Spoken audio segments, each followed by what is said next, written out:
Greetings, everyone, and welcome to TRG 30 on this Veterans Day in the United States, Remembrance Day in Canada and the UK, TRG 30, where we talk bold change for our sector's resilience. And today, where we're going to be talking cycles, scarcity, prioritization, and as always, next steps. And as always, I want to cue you up to listen for three things as we're together today. The first is societal context. What's happening now is so much bigger than now, actually. Next, scarcity. You likely have less, smaller staffs, smaller budgets, but it's possible, likely, that you want to do more with less, which leads me to prioritization. Be listening for what and whom you will invest in to ensure that you have a robust future. I want to start today's conversation and sharing with societal context, actually. As I said, this time that we find ourselves in now is bigger than our sector, for sure, but also bigger than we know, than now. For as long as I can remember, our TRG team has studied demographics and arts participation. We've studied decades of transactional behavior by age demographic, and in doing so, came upon Anna Liotta and her 2012 book, Unlocking Generational Codes. We're going to come back to generations in a minute, but in her text, she refers to Strauss and Howe's 1997 book, The Fourth Turning, which is early generational work that intersects generations with cycles in human history. Their research goes back more than 5 centuries in Western culture to the Reformation. There are 4 moods or turnings that Strauss and Howe describe: crisis, high, awakening, and unraveling. Starting first with crisis, according to history, a crisis is a time of reevaluating values, reevaluating priorities, essentials. The focus is on survival and boiling issues down to the basic needs that we have. Sounds familiar, right? The next is high, when society is recovering, building, and growing institutions and organizations. Prosperity is on the rise in this high period and turning. Possibilities abound here. And then awakening, a time of questioning and discovery. Internal life becomes more important. The last in the cycle is unraveling, where we see cracks in the foundation. And that occurs from the questioning of the prior cycle, awakening. It leads to fragmentation and uncertainty, hyper-individualization, greed, civic mistrust. I can recognize this unraveling. It was taking place globally before the pandemic, but now, because of a health crisis, we're firmly in this crisis period. This is a broad perspective, to be sure, perhaps new vocabulary as we think about where we all are together in this larger societal cycle. But remember, Strauss and Howe argue that this pattern goes back 5 centuries. And that's clear.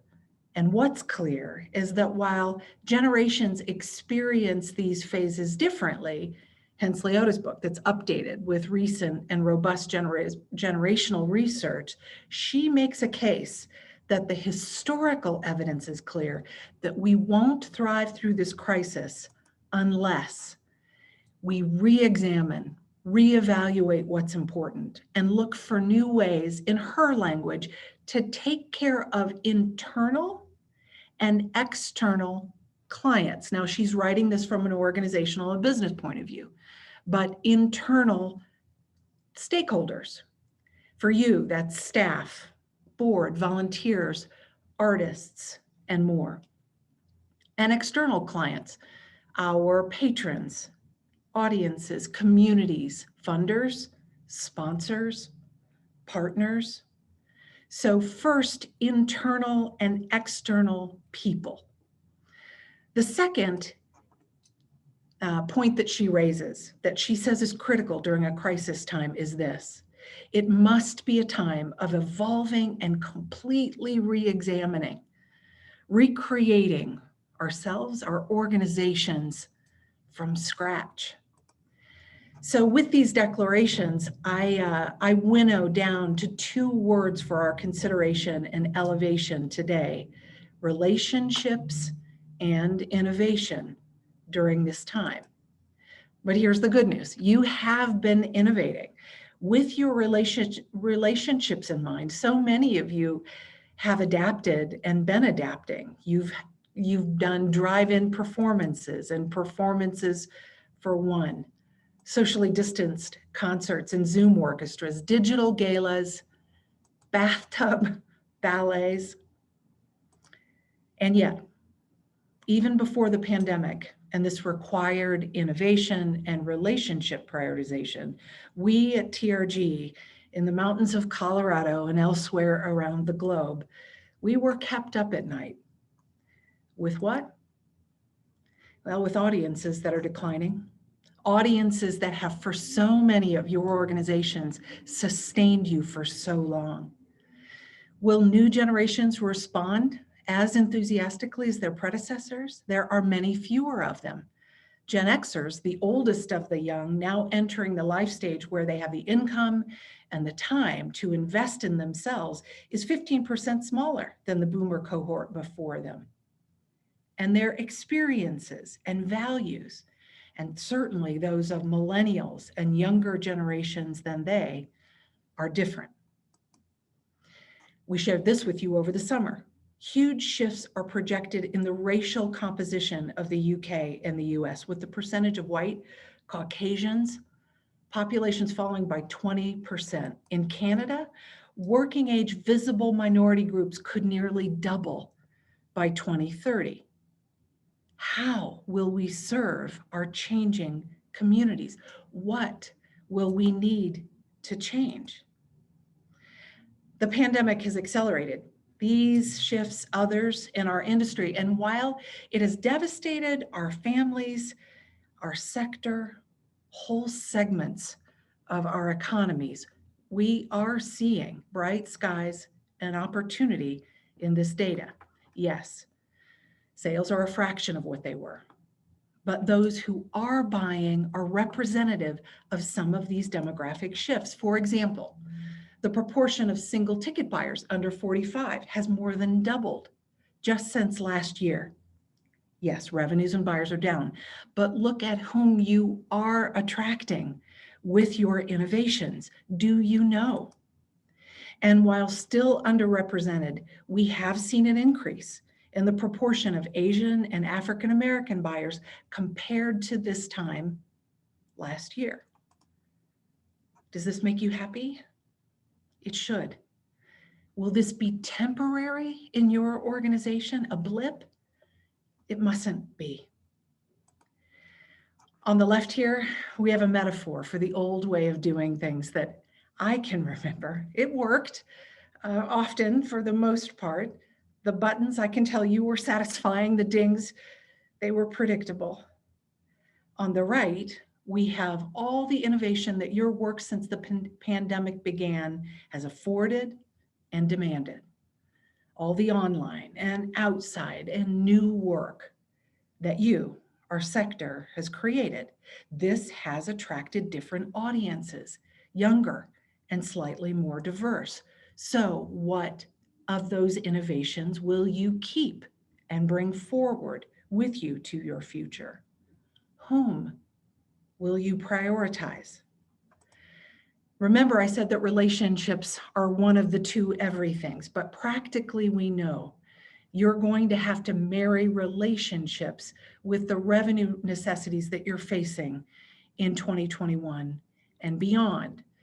If you think about your mission statement, some of you have thought about your just cause, and in this context, you may well have the intention and appetite for serving all of these segments metaphorically and more.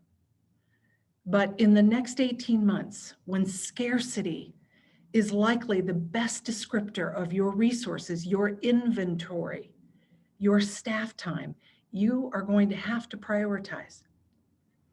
Now, this prioritization may not be permanent, but in this short term, it must reflect both your values and the revenue necessities of surviving this pandemic. So perhaps for your organization, this is where you focus your resources, staff time and inventory, and programming for the next 18 months. You've seen this from us before.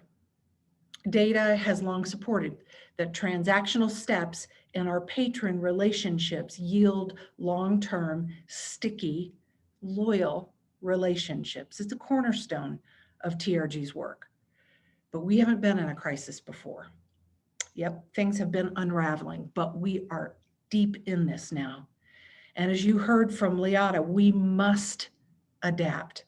Societal crisis forces a new lens. We need different paths, different forever promises, as Robbie Kelman Baxter shared with us a few weeks ago, for each of these segments. Now we need to listen for new signals and innovate new ways to recognize that relationships are a key asset for our future. So let's get practical. Let's try this on for size. Bespoke plans for each group, keeping your promise to them center as the keen focus for your mutual goal. Well, how? One by one. First, look at your prioritized segment and articulate the forever promise, an important critical step.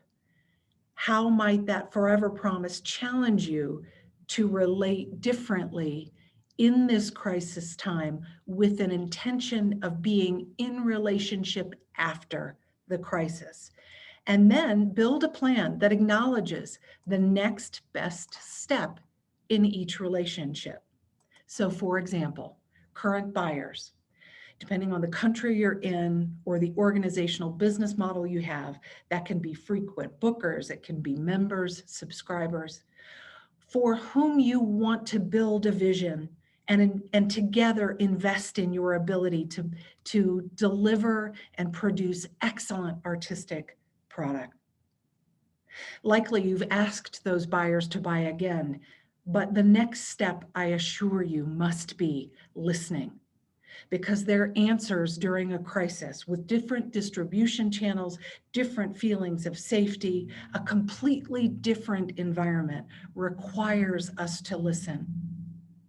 And maybe engagement online is the next best step in your organization. But again, this listening must include adaptation and action that results from that listening at different steps in different ways that they're engaging. Cycled again and again, the goal would be perhaps engagement and philanthropy that helps you together create the excellent artistic product that you both need, want, are inspired by, and are about. Then another key segment that you might be prioritizing, a group of people, a community, is the Black artist community in your community. If the end game, the forever promise, is belief that you as an organization will be an advocate for their fair and just and equitable involvement in planning of, developing of your organizational values, what happens artistically and curatorially, listening, I assure you, is likely an important first step before invitation, and listening again, and then action from that listening before we even start engaging. New relationships require us to listen first. And then finally, major donors, on whom I know many of you have been relying. And if the forever promise is that together we are going to make something bigger than we could have ever imagined happen in our community, Well, you likely have already asked them to renew, but if you can ignite their imagination around a just cause, that infinite idea of awesomeness, then maybe it's a multi-year pledge that you engage them in a conversation. And while you're stewarding, you're also listening and adapting to their visions, their hopes, how they can themselves help you achieve that just cause. Transactional steps are in here, but they're not all that's here. The next step is hard. And it's a place where there's no way we can get into the detail today, but you will have to align all of this relationship prioritization and the next steps with your current, likely scarcer resources that you have available in the 2021 cycle or in your fiscal 22 season plans. So let's talk about what that means tactically, and in terms of next steps. So where have we been? Well, first, we said, the research said, in a time of crisis, we have to prioritize innovation. Crisis requires it. Your audience is changing. So here's a question about both and. Where can you both acknowledge your past and make assumptions that, yes, we will return to live, but also hold on to the and of your innovation today and bring it forward into your future? The same is true with audiences. There are audiences, patrons, committed individuals who were bought into your pre-pandemic mission and just cause. Your future will include them if you do this right, and it will also include new members, different members of your communities, both and. And to that point, you will need to decide what relationships are intrinsic to your future. You're going to have to reconcile your immediate and near-term revenue requirements, and then ask, after you've done this reconciliation, does your budget plan allocate staff, time, and money to the investment in these key relationships? And finally, I can't say this enough. You must make a plan to listen. This is a muscle that we must develop. Listening is the new talking. It's a must. It's not optional. If we as a sector, if you as a leader can keep relationships intact and make space for this critical innovation, then we'll all enjoy the high together. Let's get through this crisis period, not just the pandemic, not just the twin pandemics, but the societal crisis together. I look forward to talking with you. And Stephen, what questions can we chew on together in this room? Yeah, please do submit your questions in the Q&A button at the bottom of your screen. There's a lot to digest and think about there, Jill. And as you were talking through that, I was thinking about who needs to be around the table to determine these priorities that you've recommended we focus on here. Who needs to be around the decision-making table? Well, key stakeholders will vary by organization, but it's got to be key stakeholders. We're implementing a program with chief execs at the end of the month, and the recommendation I'm making to them is start with you. Put yourself in a quiet place and begin to imagine this. So it could start with you, but quickly, the invitation to senior leadership team members, to key board members. We've talked before about the kitchen cabinet, that kind of a group that's around leaders. And so that kitchen cabinet would likely be, whoever that includes, would likely be a good start. And then, think of like a dartboard. Then the concentric circles will need to widen as you begin to reconcile. Okay, do I have this right? Do we have, even in our first imaginations of, let's say, a 21-22 season, Is this how we imagined investing? In whom we imagined investing? How would this work? So, there's sort of a bullseye here that may start small, but that will need to expand beyond as the discovery continues. Mhm. Questions are coming in fast, and Kurt, I'd love to start with your question. Thank you. There's a pressure on delivering results. How do we talk about timelines? I think now that the question that I'm expanding, and Kurt, I can understand why you'd be asking. We have been creating incremental plans in this, what we're calling the pandemic season, and likely most of you have been living within lots of iterations of plans. And now I'm asking you in this exercise to cast your time horizon bigger and longer to the 21 or 21-22 cycle. So in this conversation for today, I'm asking you to cast your vision and your timeline and to talk about that timeline with the next 12 to 18 months in mind. Does that mean that you won't have budget increments or periods of decision making? I think there's a Venn diagram there, but there's two separate exercises here. And in fact, as it relates to the prioritized relationship and innovation, boy, I'm imagining a post-pandemic answer here and asking you to cast that timeline even further. Joe, you've talked about resources, and you referenced those books through the presentation. Katie asks about listening specifically, which you've really provoked us on here. What tools are you finding most useful? And Katie also says one-on-one conversations are fruitful and frequent. I'm wondering if there's a more meaningful way to gather broader survey data from audiences on a regular basis. Well, Katie, yes, the answer is yes. And I'm so glad you asked, because with some relationships, one-on-one is the absolute way. And there are other relationships. Think about some of these segments, these yellow squares that you might prioritize.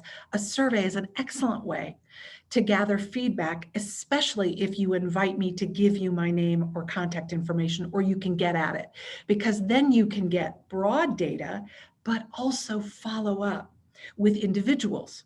And there's listening, like we have to listen to signals in data and then have the systems. And think about in your own organization, is that your guest services? Is that your senior leadership team? Is it your chief exec? Here it is, who engage one-on-one with individuals who give you feedback, provocation, complaint.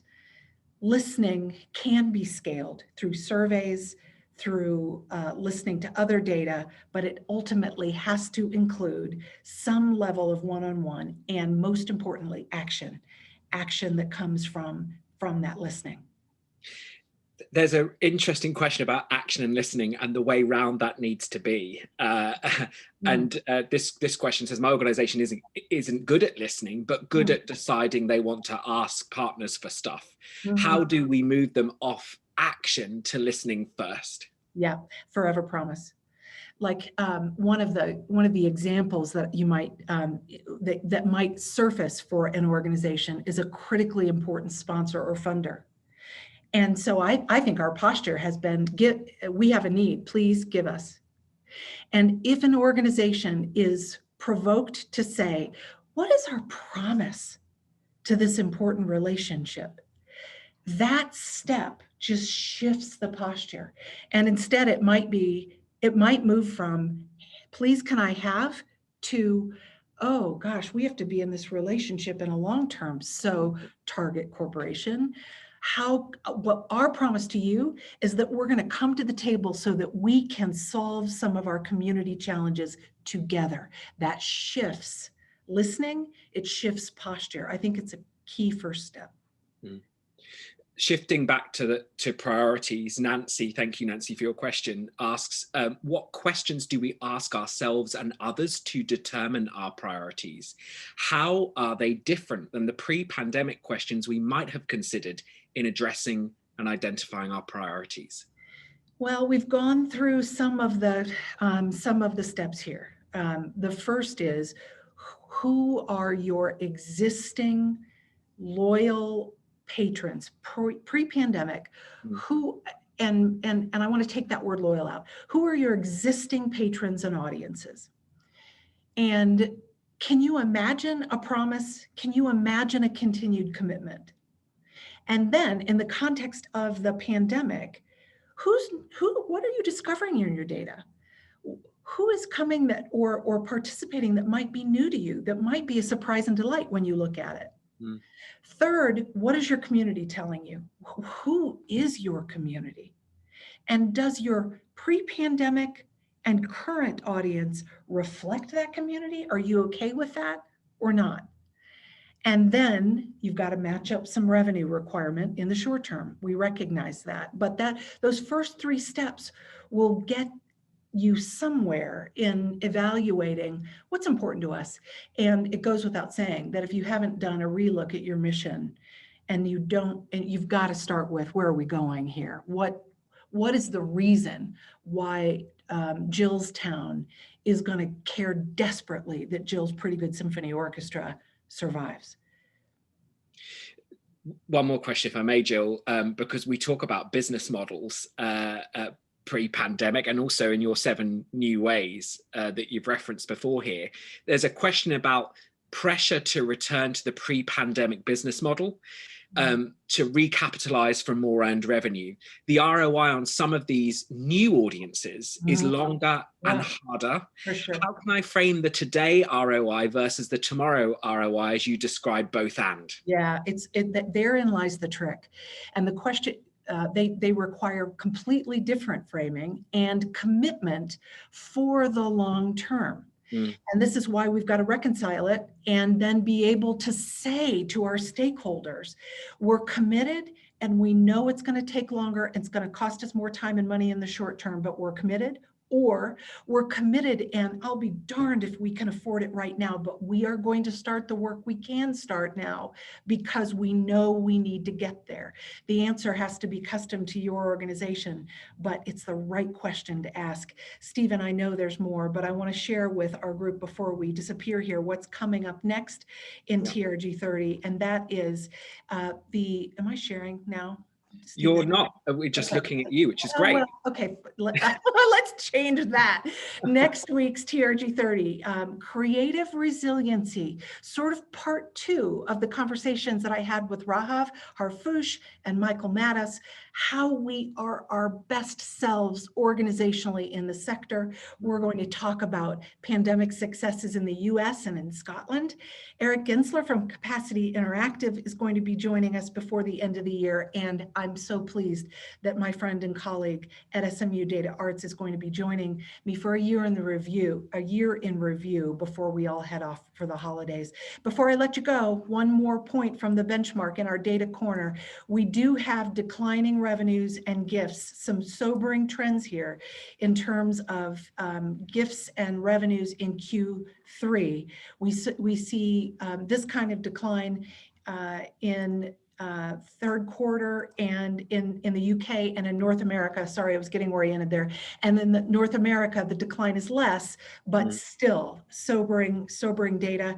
At TRG, we are here to help you with this fundraising and fundraising campaigns, the prioritization of these relationships as you look to 2021 and beyond. We'd love to be your partner in strengthening those approaches. Always so pleased that you make a decision to join me and us every week. Stephen, always thank you to you. And questions that we didn't get answered, I will answer. It's my commitment. We'll see you next week. And I would say actually on that data point, Jill, our next insights report from the benchmark is coming out very, very soon. So look out for that in your inboxes. We'll see you next week. Great. Thank you.